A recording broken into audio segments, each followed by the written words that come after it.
Resume பண்ணலாம். சரி, பாருங்க. இப்ப எங்களுக்கு அதிர்வு மூலம்தான் சவுண்ட் உருவாகி இருக்க வேணும். இப்ப எங்களுக்கு அதிர்வு நாங்க கதைக்கும் பொழுது எங்க நடக்கும், எங்களுக்கு குரல் வாரது குரல் நாண்கள்ல இருந்து. மனிதர்களுக்கு குரல் வாரது குரல் நாண்கள்ல இருந்து. அப்ப எங்களுக்கு அந்த அதிர்வு சத்தம் குரல் நாண்கள்ல ஏற்படுகின்ற அதிர்வினாலதான் வெளியில வரும். இப்ப நான் கதைக்கிறது உங்களுக்கு கேக்குதுன்னா என்னுடைய குரல் நாண்களில் ஏற்படுகின்ற அதிர்வு தான் காரணம். அப்ப குரல் நாணில அதிர்வு வருதா இல்லையான்னு பாக்குறதுக்காக நீங்க என்ன செய்யணும், உங்களுடைய கைகளை இப்படி பிடிச்சு கொள்ளுங்க, யூ ஷேப்ல பிடிச்சிட்டு உங்களுடைய தொண்டை பகுதியில வச்சுக்கொள்ளுங்க. உங்களுடைய தாடைகள் தொண்டைக்கு கீழே வச்சுட்டு நீங்க கதை கேக்குள்ள அப்படி கைய வச்சு பாருங்க. உங்களோட கைகள்ல அந்த அதிர்வு, உங்களோட குரல் நாண நீங்க இப்படி பிடிச்சீங்கன்னா கையால பிடிச்சு கொண்டு கதை கேட்க உங்களோட கையில அதிர்றது தெரியும் அழகா. சரியா? அப்ப அதிர்வு மூலம் நடக்கும்ன்றத காட்டுறதுக்காக உங்களுக்கு ஒரு செயற்பாடு ஒன்று தந்திருக்கும். சத்தம் அதிர்வில தான் உருவாகுது அப்படின்னு காட்டுறது. அப்ப உங்களை ஒரு ஸ்பீக்கரோட எடுக்கட்டாம். ஸ்பீக்கர் தெரியும் தானே பிள்ளைகள, இந்த ரேடியோக்களுக்கு வரும் ஒரு ஸ்பீக்கர் மாதிரி கொண்டு எடுக்க. அந்த ஸ்பீக்கருக்கு மேல ரெஜிஃபோம் துண்டுகள், சின்ன சின்ன ரெஜிஃபோம் துண்டை போட்டுட்டு அதுல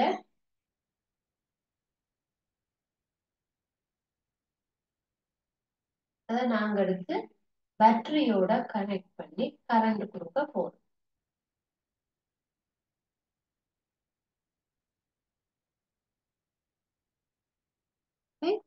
என்ன செய்ய போறோம், இது ஒரு ஒலி பெருக்கி.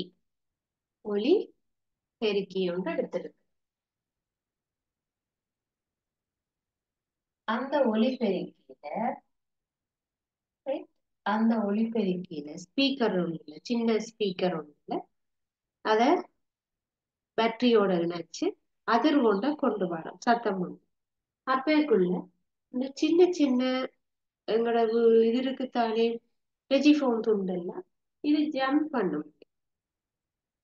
இதுல வர சத்தத்துல இந்த துண்டுகள் என்ன செய்யும், ஜம்ப் பண்ணும். இந்த சின்ன சின்ன துண்டுகள் தானே, அது அதிர்வுக்கு மேல மேல மேல எழும்பி தூக்கி வீசப்படுவதை பார்க்கலாம். அப்ப ஒலிபெருக்கியில சவுண்ட் உண்டாகும் போது மட்டும்தான் அது மேல மேல மேல துள்ளும். அப்ப நீங்க இதை சவுண்ட நிப்பாட்டேக்குள்ள அது பேசாம இருக்கு. திருப்ப நீங்க கனெக்ட் பண்ணினா இது துள்ளும். அப்ப அந்த துள்ளுறதுக்குரிய அதிர்வு எங்க இருந்து உங்களுக்கு கிடைக்குது, அந்த மேல் கீழான அசைவுக்கு என்ன காரணம், அதிர்வு.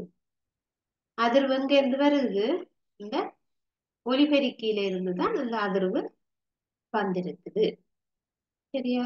அப்ப இதுல இருந்து நாங்க சொல்லுறோம், ஒலியானது அதிர்வில்தான் உருவாகும். நாங்க ஏற்கனவே தரமாறு வகுப்புல ஒரு உம் சிறிய ரபான் ஒன்றுக்கு மேல இதே மாதிரி சிறிய கடதாசி துண்டுகளை போட்டுட்டு ரபான தட்டேக்கையும் கடதாசி துண்டுகள் அதிர்வடையும். இது துள்ளி துள்ளி பறக்கும். அப்ப அதிர்வு ஒன்று கட்டாயம் நடக்க வேண்டும், நடந்தால்தான் சவுண்டு உருவாக முடியும். சரியா? ரைட். அப்ப அதுக்காக உங்களுக்கு ஒலிபெருக்கிக்கு மேல அந்த ரெஜிஃபோன் துண்டுகளை போட்டு அதிர்வை பார்க்க சொல்லி இருக்கு. அடுத்ததாக நாங்க இன்னொரு செயற்பாட்டிலையும் அந்த அதிர்வை பார்க்கலாம். ஒரு தாங்கியை எடுத்துட்டு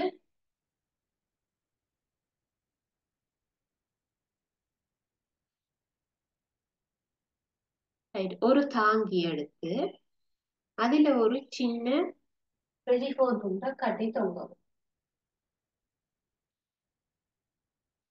சின்னதாக ஒரு ரெஜிஃபோன் துண்டு, அதாவது உங்களுக்கு அது வெயிட் சரியான குறைவா இருக்க வேணும். அப்பதான் அந்த அதிர்வுக்கு அசைவது தெரியும். சரி, அதிர்வினால செய்யறத பார்க்க வேணும்னா அது சின்னதாக இருக்க வேணும். இப்ப எங்களுக்கு இப்ப கட்டி தொங்க விட்டு இருக்கிறோம். இதற்கு ஒரு இசைக்கவையும் டியூனிங் புக்ஸ்ல வந்து இசைக்கவைகள் இருக்கு. அதோட வடிவம் வந்து இப்படி பார்த்தீங்கன்னா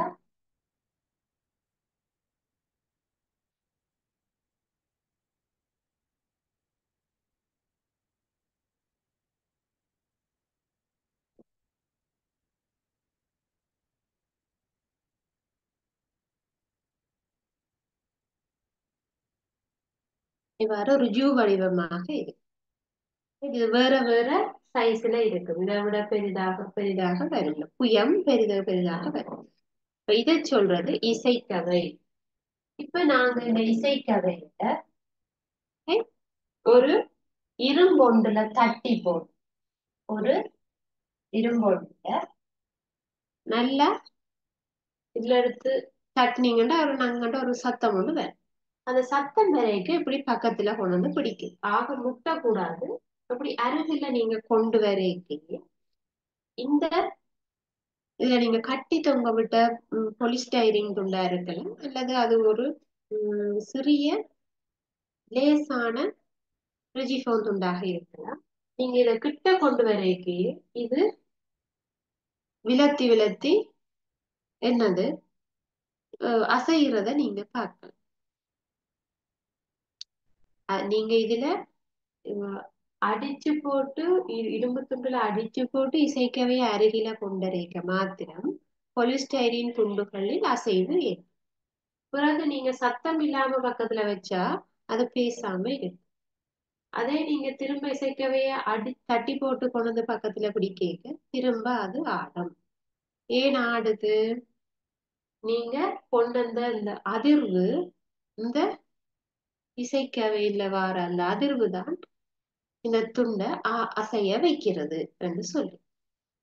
சரியா? அப்ப எங்களுக்கு அதிர்வு ஒன்று கட்டாயம் நடக்குது என்றது தெரிஞ்சிருக்க வேணும்.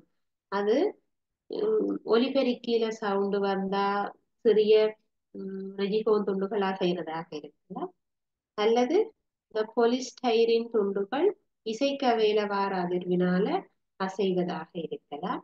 2 சந்தர்ப்பத்திலையும் அதிர்வு நடந்திருக்கிறது. 2 சந்தர்ப்பத்திலையும் நடந்த கொமனான விஷயம் பொதுவா என்ன நடந்திருக்கு அதிர்வு.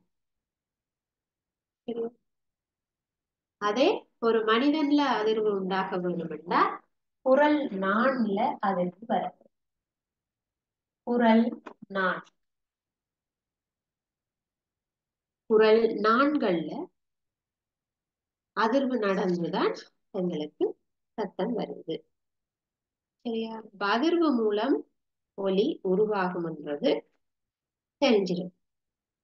அடுத்ததாக நாங்க பார்ப்போம் ஒலியை பிறப்பிக்கக்கூடிய கருவிகள். ஃபர்ஸ்ட் நாங்க சவுண்ட் எப்படி உருவாகுதுன்னு பார்த்துட்டோம் அதிர்வில். அடுத்ததாக அந்த ஒலியை பிறப்பிக்கக்கூடிய கருவிகள் பற்றி பார்க்கணும். சவுண்ட உருவாக்குற கருவி தெரியும். மேளம் உருவாக்கம், வேற என்ன, புல்லாங்குழல், நாதஸ்வரம், தாபேலா, மிருதங்கம், நிறைய கருவிகள் இருக்கு. அப்ப எங்களுக்கு எல்லாத்திலையும் வார சவுண்ட் ஒரே மாதிரி இருக்குதா? எல்லாத்திலையும் வார சவுண்ட் ஒரே மாதிரி இருக்குதான்னு இல்ல. அப்ப எங்களுக்கு சத்தம் வந்து வித்தியாசப்படுதா இல்லையா? ஒவ்வொன்றுல ஒவ்வொரு மாதிரி எங்களால அதை வித்தியாசப்படுத்தி உணர முடியும். ஆகவே அதிர்வடைகின்ற பகுதி ஒவ்வொன்றுக்கும் வித்தியாசம். பாருங்க, இப்போ ஒரு மேளம் அல்லது மேளம் சார்பான மேளம் போன்ற அந்த அடிச்சு சத்தத்தை உருவாக்கக்கூடியவை எல்லாம் நாங்க மென்சவு அதிர்வதன் மூலம்தான் ஒலியை உருவாக்கும் சொல்றோம். ஒலியை பிறப்பிக்கிற கருவிகள் 3 வித்தியாசமான முறைகள்ல அதிரும். ஒன்று மென்சவு அதிர்வதன் மூலம்.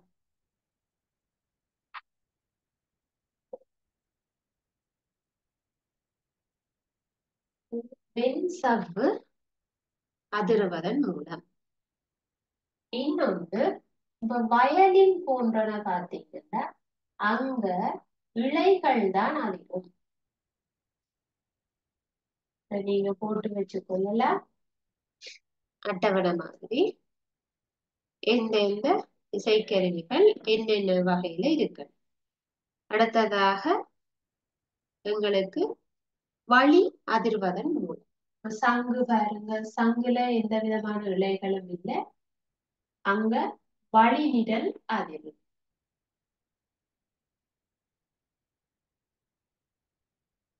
இந்த அட்டவணையை போட்டுக்கொள்ளுங்க. இசைக்கருவிகளை நாங்க இப்படி 3 வகையாக பிரிக்கிறோம்.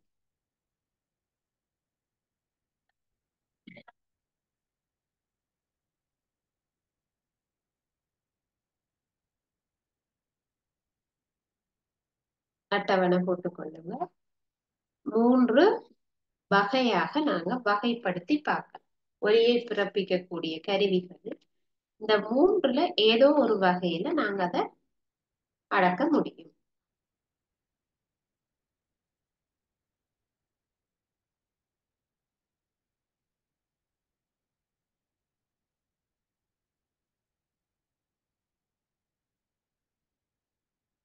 சரியா? முதலாவது பாப்பம் மென்சவ்வு அதிர்வதன் மூலம். அதாவது நாங்க அதோட தோல் மாதிரியாக இருக்கக்கூடிய ஒரு மேற்பரப்புல தட்டி சத்தத்தை கொண்டு வரும். பாருங்க, மேளம்,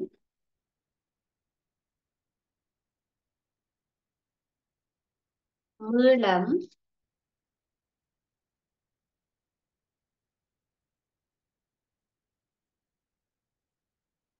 உடுப்பு, நோட் பண்ணி கொடுங்க. மேளத்தை தட்டி தான் கொண்டு வரணும். அதே மாதிரி உடுக்கு தட்ட வேணும், மென்சவுல தட்ட வேணும். அதே மாதிரி தபேலா, மிருதங்கம்,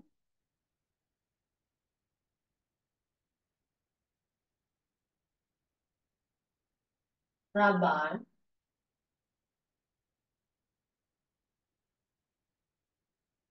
பாருங்க, ரபான். சரியா? இதெல்லாம் எங்களுக்கு தட்டி சத்தத்தை கொண்டு வரும். தட்டுவதன் மூலம் சத்தம் உருவாகும்.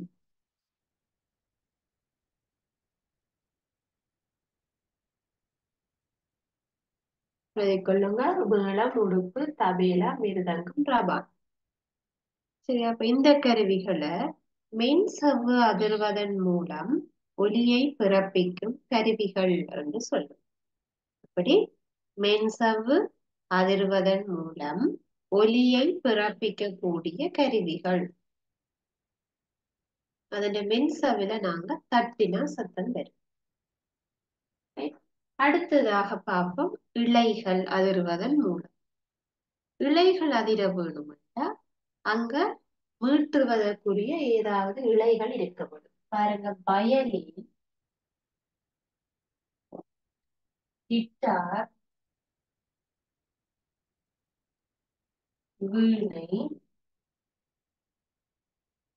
யாழ், வயலின், கிட்டார், வீணை, தம்புரா,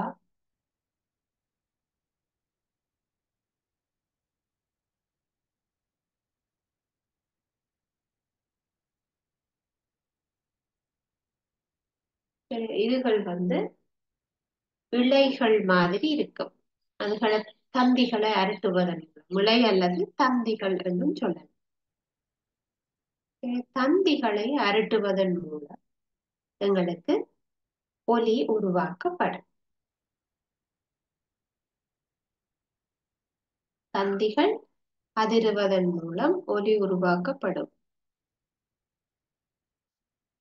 அடுத்ததாக நாங்க வழி நிரல் அதிகரிக்கு. அப்ப இங்க எங்களுக்கு தட்டினா அந்த மென்சவில தட்டி சத்தம் வரும்.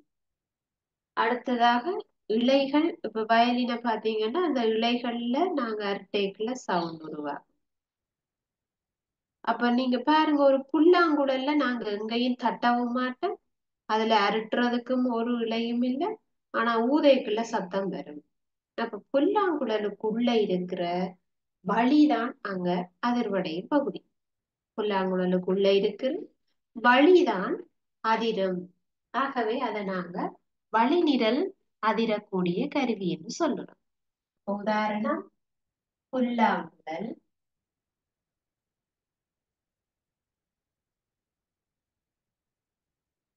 நாதஸ்வரம்,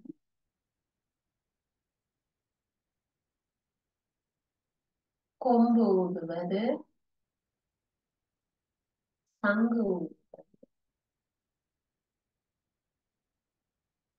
சரியா புள்ள? புல்லாங்குழல், நாதஸ்வரம், கொம்பு, சங்கு. இதை விட நீங்க ஊதுற வேற கருவிகள் இருந்தா பார்த்துக் கொள்ளுங்க. விசில்,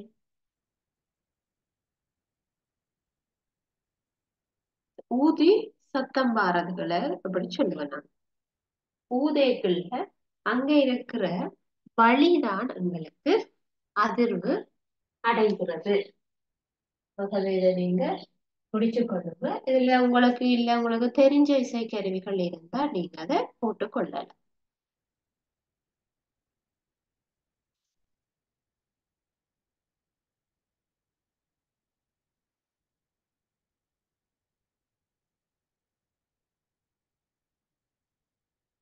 சரியா? சரி. அடுத்ததாக நாங்க பார்க்க இருக்கிறது, ஒலி எப்படி கடத்தப்படுகிறது. இது ஒலி உருவாகின்ற பகுதிகளுக்கு ஏற்ற மாதிரி இசைக்கருவிகளை நாங்க பிரிச்சு பார்க்கிறோம். ஒலி அதிர்வதனால உண்டாகும். அந்த அதிர்வு எங்கெங்க நடந்து சத்தம் வருது. மென்சவுல நடந்தா மென்சவு அதிர்வதன் மூலம், இல்ல இழைகள் அதிர்ந்தா அல்லது தந்திகள் அதிர்ந்தா சத்தம் வர்றது எப்படி, காற்று அதிரேக்குல சத்தம் எப்படி உருவாகும். அடுத்ததாக பார்ப்போம், இந்த ஒலி எப்படி கடத்தப்படுகிறது. அதாவது நான் கதைக்கிறது உங்களுக்கு எப்படி வந்து கேட்கும், அல்லது வகுப்புல டீச்சர் படிப்பிக்கிறது உங்களுக்கு எப்படி உங்களோட காதுகளுக்கு கேட்குது. ஒலியானது ஊடு கடத்தல். சரியா? இப்ப யோசிச்சு பாருங்க, ஒரு கிளாஸ் ரூம்ல நீங்க இருக்கீங்கள, டீச்சர் படிப்பிக்கிறது உங்களுக்கு நல்லா கேட்கும், நன்றாக கேட்கும். ஆனா ஒரு ஒரு விண்கலத்துல பயணிக்கிற விண்வெளி வீரர்கள் பார்த்திருப்பீங்க, அந்த உடம்பு ஃபுல்லா கவர் பண்ணிட்டு விண்வெளி வீரர்கள் போகணும். அவர்கள் பக்கத்துல பக்கத்திலேயே இருந்தாலும் என்னது, கதைக்கிற சத்தம் கேட்காது. இதுக்கு என்ன ரீசன் என்று சொல்லலாம். இப்ப ஒரு வகுப்பறையில இருக்கிற டீச்சர் கதைக்கிறது உங்களுக்கு நல்லா கேட்கும், நீங்களும் பக்கத்துல பக்கத்துல இருந்து கதைக்கலாம், கேட்கும். ஆனா நீங்க விண்வெளியில போய் நின்று கதைச்சா உங்களால அந்த சவுண்ட கேட்க இயலாது என்று சொல்லுவோம். எதனால? இங்க இருக்கிறதுக்கும் விண்வெளியில இருக்கிறதுக்கும் என்ன வித்தியாசம், அல்லது என்ன இல்ல? ரெண்டு இடத்திலையும் என்ன இருக்கிறது, என்ன இல்லை. பாருங்க, பூமியில இருக்கிற நாங்கள் வளிமண்டலம் என்கிற ஒரு அமைப்பின் கீழ் இருக்கிறோம். எங்களை சுத்தி நாங்க வெறும் ஒரு வெற்றிடத்துல இல்ல, எங்களை சுத்தி வளிமண்டலம் என்று ஒரு அமைப்பு இருக்கு. காற்று, நாங்க சுவாசிக்கிறதுக்கு தேவையான வாயுக்கள்ல இருந்து சகலமும் இருக்கக்கூடிய ஒரு ஒரு கண்ணுக்கு தெரியாத ஒரு வளிமண்டலத்துக்குள்ள நாங்க இருக்கிறோம். நாங்க கதைக்கிறது அந்த வளிமண்டலத்தினூடாக டிராவல் பண்ணுது. நாங்க கதைக்கிற சத்தம் அந்த வளிமண்டலத்தின் ஊடாக டிராவல் பண்ணித்தான் மற்றாக்களுக்கு போய் கேட்க வேணும். அதை நாங்க ஊடகம் என்று சொல்லுவோம். கதைக்கிறதுக்கு ஒரு ஊடகம் இருக்க வேணும் என்று சொல்லுவோம். அதாவது வழி இருந்தா தான் நான் கதைக்கிறது உங்களுக்கு கேட்கும். இதே விண்வெளியில நான் போய் நிக்கிறேன்னா அங்க வழி இல்லை. பாருங்க, அந்த விண்வெளி வீரர்கள் உடம்ப ஃபுல்லா கவர் பண்ணி ஆக்சிஜன் சிலிண்டர்ல இருந்து சகலமும் இருக்கிற மாதிரி தான் போயிருப்பீங்க. ஏன்னா அவைக்கு அங்க வளிமண்டலம் இல்ல, சுவாசிக்க இயலாது. ஆகவே அவர்கள் தங்களை பாதுகாப்பான உடைகளோடு இருப்பினர். அப்போ ஒரு வழியே இல்லாத ஒரு இடத்துல போய் நின்று கொண்டு நான் எவ்வளவு கத்தி சொன்னாலும் யாராலும் கேட்க இயலாது. அதுக்கு என்ன ரீசன்? அங்க வழி இல்லாட்டி அந்த சவுண்ட் ஒரு இடத்திலிருந்து இன்னொரு இடத்துக்கு ஊடு கடத்தப்பட மாட்டாது. என்ன மாட்டாது? ஒலி போகாது. வழி இல்லாம சவுண்ட் போகாதுன்னு சொல்லும். அப்ப நாங்க வெளியில நின்று கதைச்சா மட்டும் தான் கேக்குமா? வழியில நின்று கதைச்சா மட்டும்தான் கேக்கும்? அல்லது தண்ணிக்குள்ள இருந்து சவுண்ட் கேட்காதா? அல்லது திண்ம பொருட்களினூடாக சத்தம் போகாதா? அதாவது ஒரு இடத்துல இருந்து இன்னொரு இடத்துக்கு சவுண்ட் வந்து டிராவல் பண்றது போறது ஊடகம் ஒன்று தேவை கட்டாயம். வெற்றிடத்துல கேட்காது. அதாவது வளிமண்டலத்துல போய் நின்று கத்தி எவ்வளவு கத்தியும் கேட்காது. அப்ப சவுண்டு கொண்டு கொண்டு போறதுக்கு டிராவல் ஆகுறதுக்கு ஏதோ ஒரு ஊடகம் ஒன்று கட்டாயம் தேவை. அது திண்ம ஊடகமாக இருந்தாலும் சரி, திரவ ஊடகமாக இருந்தாலும். திரவ ஊடகம் என்றால் நீரிலையும் சவுண்டு போகும். திண்ம ஊடகம் ஊடகங்களின் ஊடாகவும் சவுண்டு போகும். வாயு வாயுதான் வழியில டிராவல் பண்ற வேகம். வழியில இருக்கிறது வாயு தானே பிள்ளைகள். அவர்களுக்கு இந்த மூன்றினூடாகவும் சவுண்டு போகக்கூடும். இதனூடாக திண்மம், திரவம், வாயு ஆகிய மூன்றினூடாகவும் ஒலியானது பயணம் செய்யும். சரியா? ஒலி பயணம் செய்வதற்கு ஊடகம் அவசியமானது.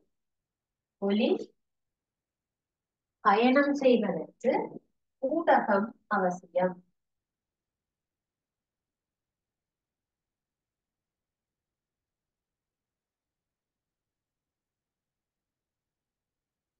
ஒலிக்கு ஊடகம் கட்டாயம் இருக்க வேணும் போறதுக்கு. வெற்றிடத்தினூடாக சத்தம் கேட்காது. வெற்றிடத்தினூடாக சத்தம் கேட்காது. அப்ப இத நீங்க செய்து காட்டுறதுக்காக உங்களுக்கு ஒரு பரிசோதனை தந்திருக்கிறேன். ஒரு மின் மணி ஒண்ட பெல் ஒண்ட எடுத்து, சரியா, அத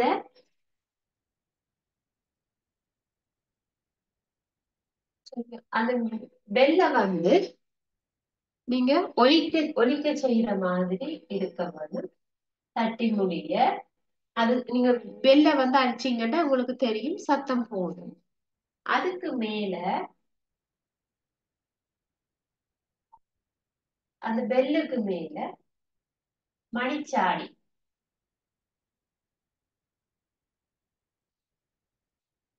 பெல்லுக்கு மேல ஒரு மணிச்சாடிய இது வந்து ஒரு கண்ணாடியாலான ஒரு மூடி மாதிரி இருக்கு.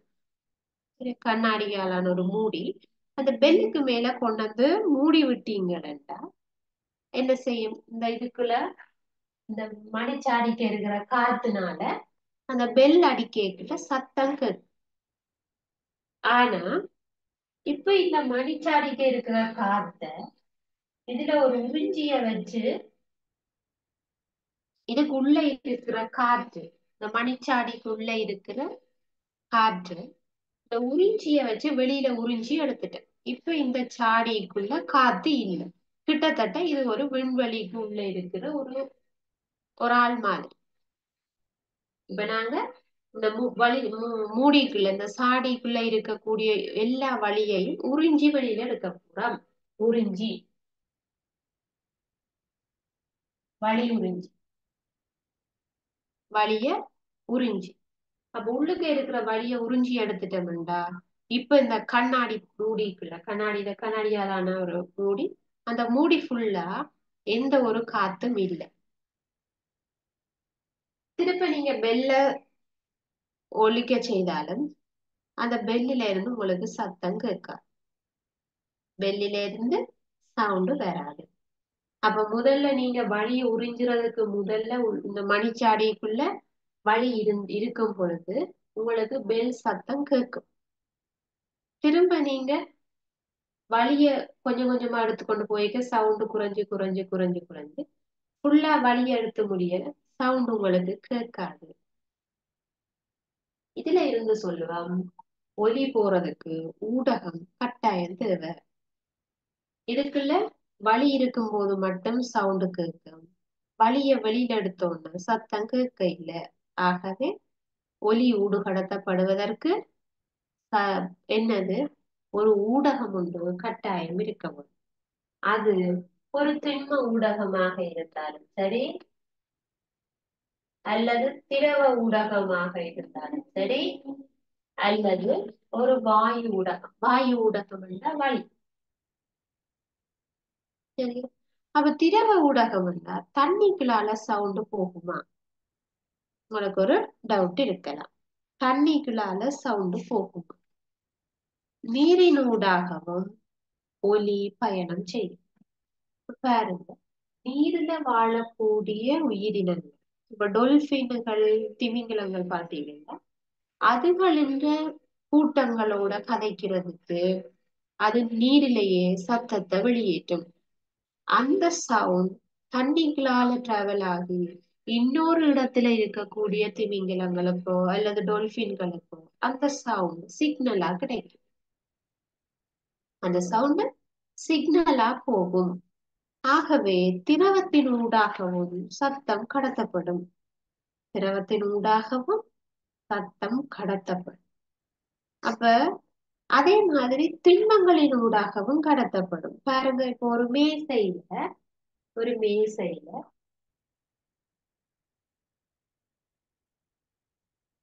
சரி, இந்த பக்கம் ஒரு ஆள் இருக்கு. இந்த மேசையில விரலால இப்படி நீங்க துண்டி விட்டு மற்ற சைட்ல நிக்கிற ஒரு ஆள் இந்த மேசையில காதை வச்சு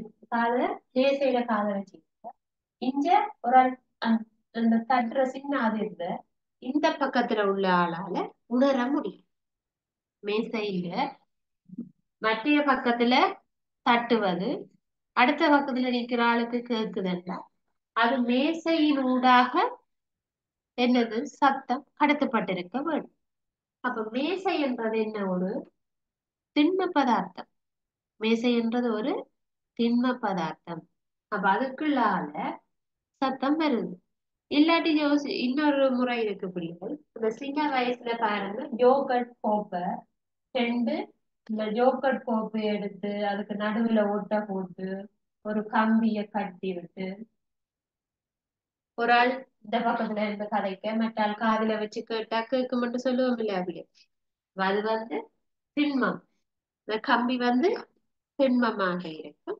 அந்த திண்மத்தினூடாகவும் உங்களுக்கு என்ன செய்யும்? சத்தம் கடத்தப்படும். அப்ப பாக்குறோம், கம்பிகளால சத்தம் போகும். அல்லது மேசையில ஒரு ஆள் தட்டினா அங்கால பக்கம் மேசையில காதை வச்சு கொண்டிருக்கிற ஒரு ஆளுக்கு அது கேட்கும்.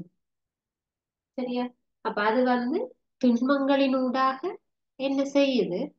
சவுண்ட் கடத்தப்படுது. அப்ப பாக்குறோம், தண்ணிகளாலையும் கடத்தப்படும், திண்மமா இருந்தாலும் கடத்தப்படும், வலி இருந்தாலும் கடத்தப்படும். அப்ப கட்டாயம் ஊடகம் என்ற ஒன்று இருந்தாத்தான் சவுண்ட் கடத்தப்படும். வழி இல்லாம வெற்றிடமா இருக்கிற ஒரு இடத்துல இருந்து சத்தம் கடத்தப்படாது. ஆகவே நாங்க ஒரு முடிவுக்கு வருவோம். ஒலி கடத்தப்படுவதற்கு ஊடகம் ஒன்று இருக்க வேணும். அது திண்ம ஊடகமாகவும் இருக்கலாம், திரவமாகவும் இருக்கலாம், வாயுவாகவும் இருக்கலாம். திண்மமாகவும் இருக்கலாம், திரவமாகவும் இருக்கலாம், வாயுவாகவும் இருக்கலாம். பாருங்க, இந்த டாக்டர்ஸ் எல்லாம் உங்களுடைய ஸ்டெதஸ்கோப் வச்சு பார்க்கணும். அதுக்கு பேர் உடல் ஒலி பெருக்கி. உடல் ஒலி பெருக்கி என்று சொல்றோம். உங்களோட நாடி துடிப்பு இதுகளை வச்சு அவர்கள் அந்த சத்தத்தை கேட்கிறார்கள். சரி, அப்ப இதயத்துல சவுண்டுக்கு ஏற்ற மாதிரி அதிர்றதுனால எங்களால அதை கேட்கக்கூடிய மாதிரி இருக்குது. சரியா? ரைட். அப்ப பாக்குறோம், சத்தம் இது மூன்று நூடாகவும் கடத்தப்படும் என்றால் ஊடகம் என்ற ஒன்று. திண்ம ஊடகம், திரவ ஊடகம், வாயு ஊடகம். ஊடகம் கட்டாயம் இருக்க வேண்டும். வெற்றிடத்தின் ஊடாக ஒலி பயணம் செய்யாது. வெற்றிடத்தினூடாக ஒலி பயணம் செய்யாது, ஒரு நாளும் போகாது. சரியா? அப்ப டொல்பின்கள் வந்து தண்ணிக்குள்ள திரவத்தினூடாக என்ன செய்யும்? ஒலி எழும். சரியா? அப்ப இப்ப எங்களுக்கு இந்த ஊடகத்துல 3 ஊடாகவும் சவுண்ட் போகும் என்று தெரியும். எங்க அதிகமாக போகும், அதிகமாக எங்க ஸ்பீடா போகும்? நாங்க திண்ம ஊடகத்துல கதைக்கிறது ஸ்பீடா போகுமா, அல்லது தண்ணியில கதைக்கிறது ஸ்பீடா போகுமா, அல்லது ஒரு வாயு ஊடகம் வழியில நின்று கதைக்கிறதுக்கு ஸ்பீடா போகுமா? சரியா? அப்ப யோசிப்பீங்க, வழியில கதைக்குள்ளதான் ஸ்பீடா போகும். ஏன்னா ஒரு இடமும் தடை எதுவும் இல்லை, ஆகவே வழியில தான் வேகமாக பயணிக்கிறது. ஆனா அப்படி எங்களுக்கு திண்ம ஊடகங்களில் மிக அதிக வேகத்தில் போகும். 4500, அதாவது ஒரு செகண்ட்ல 4500 மீட்டர் போகக்கூடியது. இப்ப தண்டவாளத்தின் அருகில அந்த காதை வச்சு கேட்டா தூரத்துல வர ட்ரெயினுடைய அதிர்வை வந்து ஃபீல் பண்ணல. சரியா? இப்ப எங்களுக்கு ஒரு தண்டவாளம் வந்து உறுப்பினால் செய்யப்பட்டது, திண்ம ஊடகம். அங்க எங்களுக்கு அவ்வளவு ஸ்பீடா சத்தம் வரும் திண்ம ஊடகத்தில். அடுத்ததாக திரவ ஊடகத்துல திண்மத்தை விட குறைவு 1500.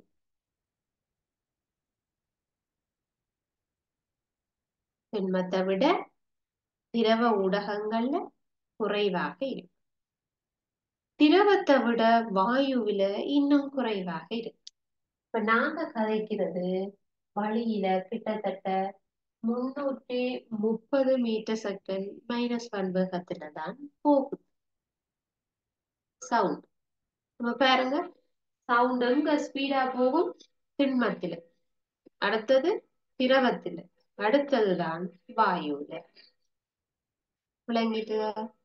இன்றைக்கு நாங்க படிச்ச விஷயம் ஒலி தொடர்பான சவுண்ட். சவுண்ட் எப்படி உருவாகும்? ஒரு பொருள் அதிர்வு நடந்தா உருவாகும். அதிர்வு நடக்கிற பகுதிக்கு ஏற்ற மாதிரி நாங்க இசைக்கருவிய 3 வெரைட்டியா பிரிப்போம். ஒன்று மென்சவு அதிர வேணும், அதுக்குரிய உதாரணம் பார்த்தனாங்க. மேளம், தவேலா, உடுக்கு அதுகள் பார்த்திருக்கு. அதே மாதிரி இழை அதிர்வதன் மூலம் சவுண்ட உருவாக்கக்கூடியது வயலின், கிட்டார், வேற தபேலா அதுகள் பார்த்திருக்கு. அடுத்ததாக வழி அதிரக்கூடியது ஊதைக்குள்ள வார சத்தம். ஊதைக்குள்ள சத்தம் உருவாகக்கூடிய கருவி புல்லாங்குழல், நாதஸ்வரம், சங்கு, கொம்பு அதுகள், விசில் அதுகள் ஊதினா சத்தம் வார். இதே போல ஒலி வந்து கடத்தப்படுறதுக்கு ஊடகம் ஒன்று இருக்க வேணும் என்று சொல்லணும்.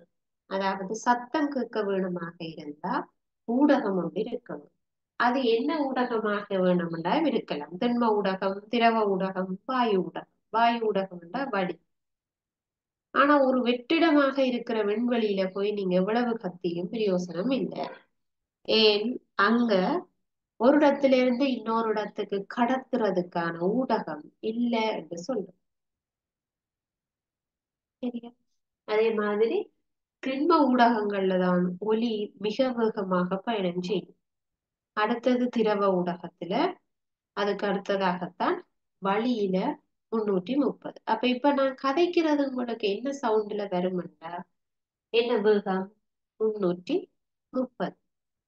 இதுவே ஒரு தண்ணியில டிராவல் ஆகிற வேகம் 1500 மீட்டர்/செகண்ட் சொல்றேன். சரியா? அப்ப இன்னைக்கு நாங்க படிச்ச விஷயம் ஒலி தொடர்பானது உங்களுக்கு விளங்கி இருக்கும்னு நினைக்கிறேன். அப்ப ஒலி தொடர்பான சில வினாக்களை பார்ப்போம். எழுதி கொள்ளுங்க.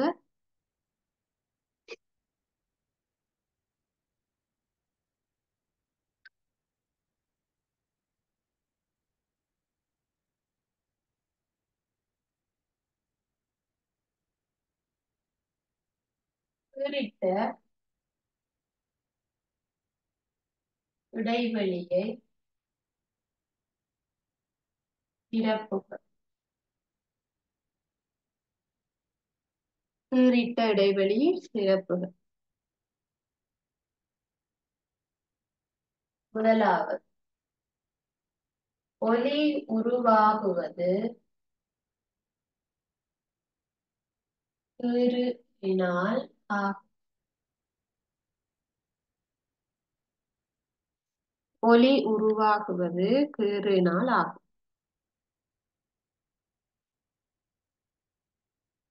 இரண்டாவது, ஒலி பயணம் செய்ய கீறு அவசியமாகும்.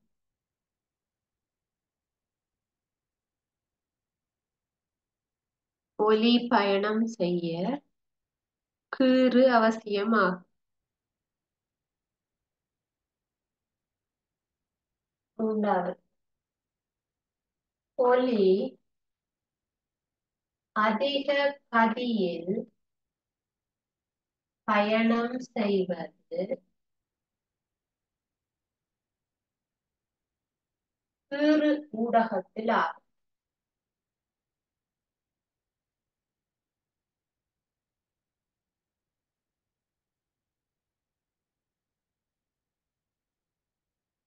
கீறு ஊடகத்தில் ஆகும்.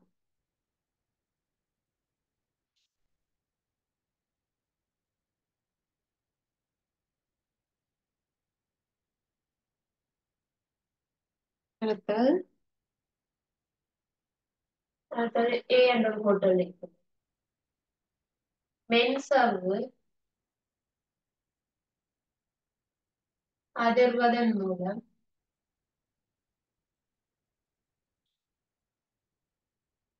ஒலியை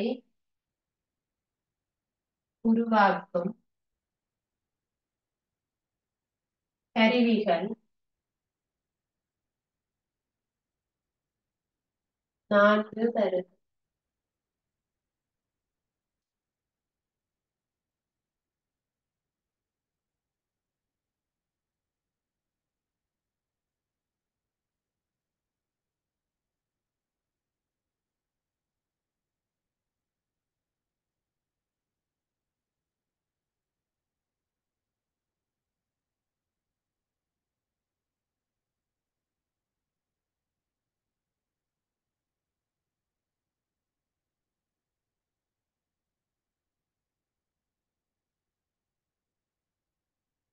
பாருங்க, ஒலி உருவாகுவது கீறினால் ஆகும். சவுண்ட் எதால உருவாக்கப்படுகிறது? அதிர்வினால். அதிர்வு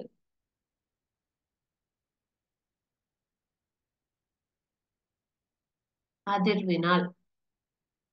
ஒலி பயணம் செய்யறதுக்கு கீறு அவசியம். என்ன இருக்க வேணும்? கட்டாயமாக ஒரு ஊடகம் இருக்க வேணும். ஒலி பயணம் செய்வதற்கு ஊடகம் இருக்க வேண்டும். ஒலி அதிக கதியில அதிக வேகமாக பயணம் செய்வது என்ன ஊடகத்துல? திண்ம ஊடகத்தில். திண்ம ஊடகத்துலதான் அதிவேகமாக பயணம் செய்யும். அதே போல மென்சவ்வு அதிர்வதன் மூலம் ஒலியை உண்டாக்குற கருவிகள் 4 எழுதச் சொல்லி. அப்ப அதுல நீங்க மேளம், உடுப்பு, தபேலா, மிருதம்.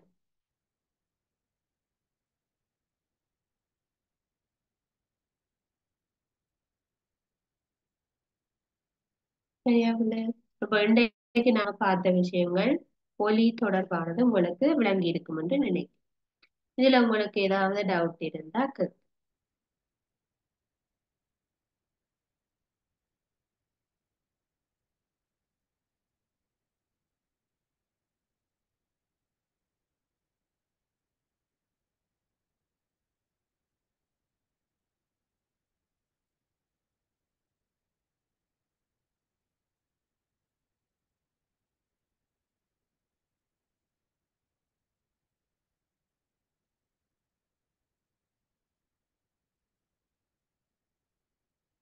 உங்களுக்கு எந்த விதமான டவுட்ஸும் இல்லைன்றா பிள்ளைகள் நாங்கள் இதோட வகுப்பை நிறைவு செய்து கொள்ளுவோம். இன்னொரு வகுப்புல பார்க்கலாம். Thank you so